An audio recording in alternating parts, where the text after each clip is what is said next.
As Christian Augustinian Marian Institution, La Consolacion College, Manila stresses the value of its evangelization mission through the creation of the Office of the Head for Christian Formation and Community Services.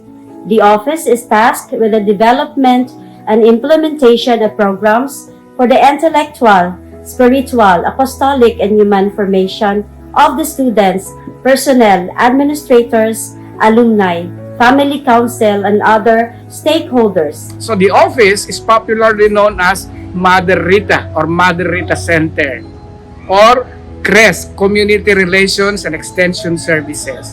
This office tries to channel the energies, the love of these people to our brothers and sisters in need.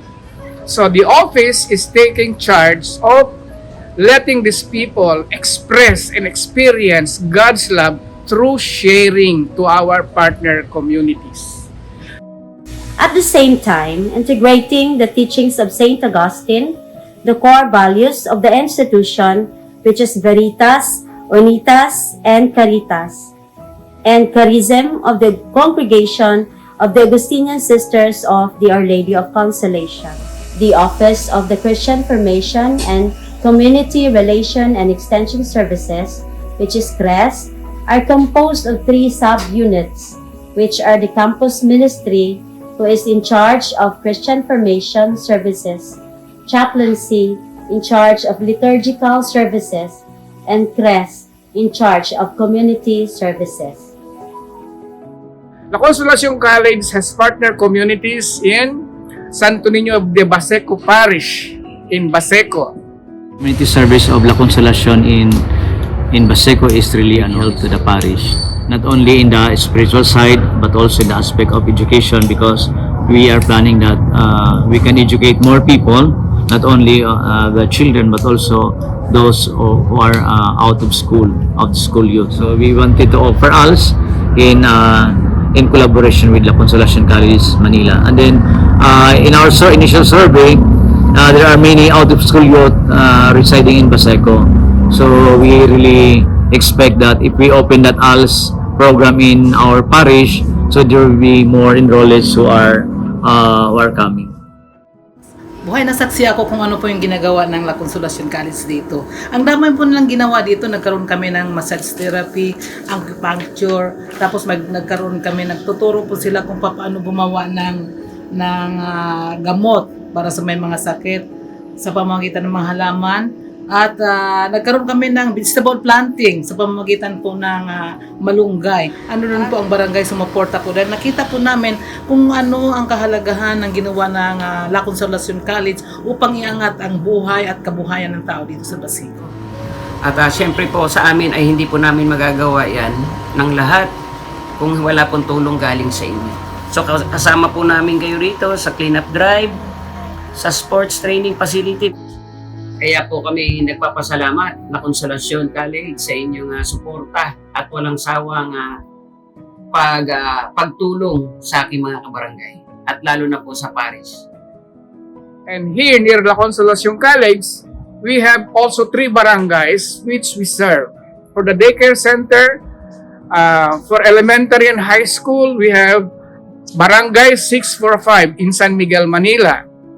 Ang La Consolacion College po ay na pumupunta dito sa amin upang tumulong sa mga bata. Nagbibigay po sila ng mga books, mga toys. Nagtuturo sila rito ng mga nagpapakolor sila, nagdadala sila ng mga learning materials.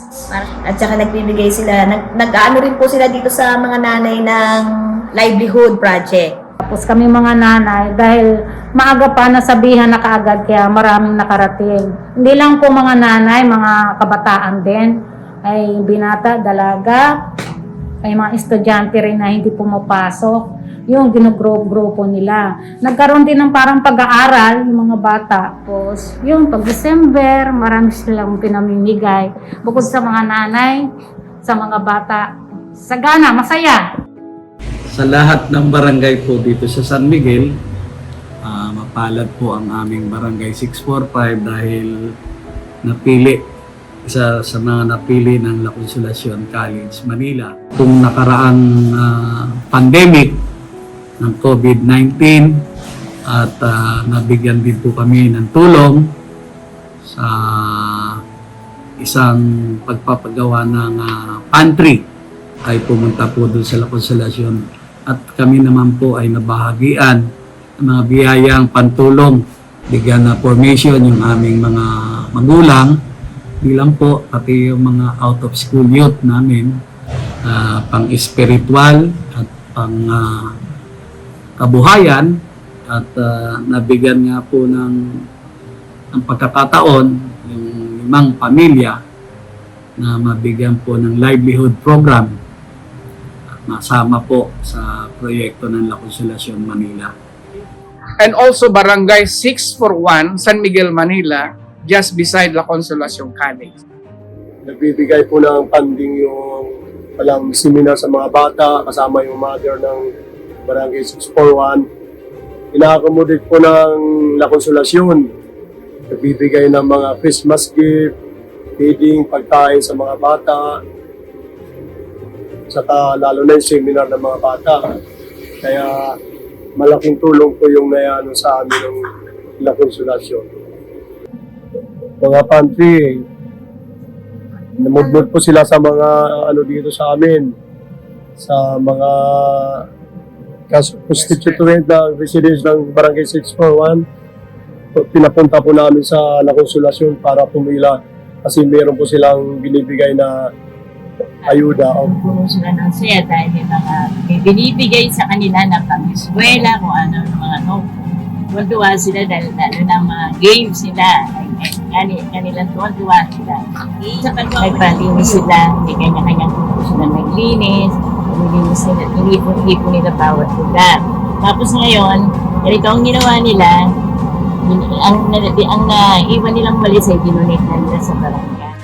We have also a partner community with Caritas Manila, so with the diocese, so that the program of the Caritas Manila through the Segunda Mana program will also be augmented or helped by La Consolacion College to help those people in need.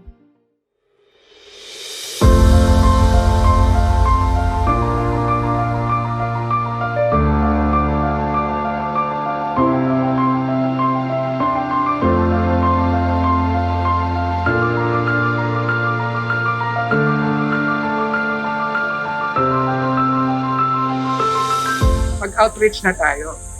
So, La Consolacion College teaches people how to make outreach, how to do outreach by sharing their time, effort, and anything that they have to show that the love of God is the love of neighbor, and that is also the love of yourself.